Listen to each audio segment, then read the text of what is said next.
Ok, jodi a la m vin flite Boss Ben. Boss Ben? E kon sa lele? Boss Ben, ok. Ba bi kon nom misye. Ou konwen? Boss Ben gen yon sel foli frekant. Foli frekant? E pa frekant frekant. Ni kon sel foli frekant. But, Boss Ben toujwa pran verite moun meti an ba pil. But, pa yon moun ka pran sa nan moun ditou. Ok, Jimmy Danger di kon sa, Richel, vie ou di Delpe, Richel Tavel. Richel Tavel, tout moun kon sa, kler. Ou di Delpe, ok. Richel Tavel. Richel, ok, actuellement là, Richel nan la kou Etazini. On belle femme, tout nek dan men krasé, clairement, même moi tout. On belle femme netan comme. Kounya là, gonti pa nek te konjou pour Alan Kave. Yeah. Kounya là, vraiment vrai, partner ça moi connaître lui. Moi c'est mon cher. Richel Tavel. Vraiment vrai, si nek la kon vérité ça, faut le parler yo. Faut le parler yo.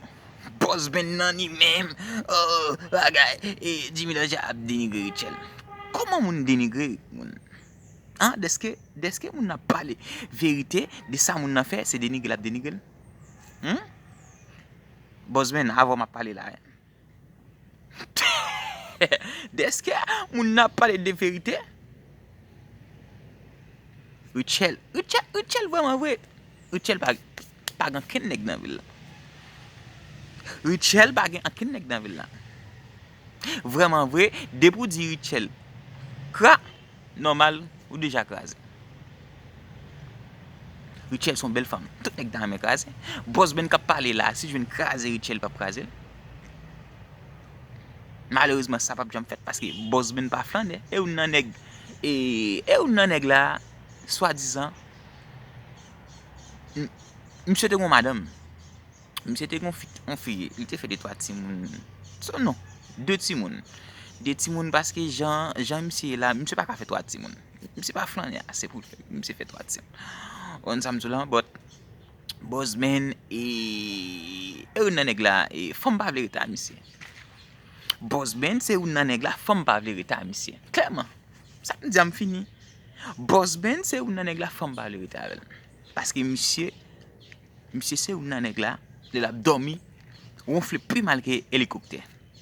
Monsieur ronfle plus mal que hélicoptère. Ça c'est clairement. Regardez monsieur toujours dans hôtel. Il a dormi pour quoi? On est comme ça, personnage public, ou pas qu'à une petite femme. Monsieur a un problème. Boss Ben a un problème. Monsieur a un seul slogan depuis au fait. Nous ka fait. OK. D'accord. Donc avant hier soir là, monsieur ouais Giwewe al Texas et Giwewe al fait interview à moun yo. OK, même si yo te manqué prendre Giwewe voyer Haïti parce que Giwewe pas légal là. Giwewe pas légal. Giwewe sous TPS. Kounya là monsieur même li envie fait tout. Monsieur même li envie fait tout. Mais depuis au café cette fois sauver caca. Sous ta Boss Ben men. Yo men sous ta gat chou ta crier, on dit ça Boss Ben a fait là. Boss Ben pas comment pour poser une question. Moun yo a parlé Boss Ben pas veut quitter moun yo parler. Ah et ça et là depuis au café cette fois sauver caca. Tant date monsieur dans la comme ami, monsieur pas gon kay. Boss Ben c'est un nan qui gen plus passé 12 ans dans la comme ami. Monsieur pas gon kay. Ou pour faire ville dans hôtel. Ou pour elle faire ville dans hôtel. Kounya là depuis moun parler ou tout prêt pour estomac. Yo poso dans des papa. Poso papa. Ouais, m'pas tellement être sous nous parce que m'gè le dossier mal man. Boss Ben poso parce que nous-mêmes c'est nous qui mener là. Ou gon vieux chaud qui fin mourir, ou gon vieux chaud qui va faire n'importe 400 moun, kounya là, on compare ou citer non moun qui fait 3000 moun, 4000 moun. Hein? Wap site nou moun, ka fe 4.000 moun, 5.000 moun. Live. Ou kon vie show, ki pa mèm ka fe 400 moun, koun ya la, ou ge Folie Fréquent. Boss Ben show, ki show? E mwen ge show la, Midi TV show. Ok, so mbap telman rete sou misye, paske misye gen Folie Fréquent, se mba eten fréquent misye a frè, mbap telman rete sou misye,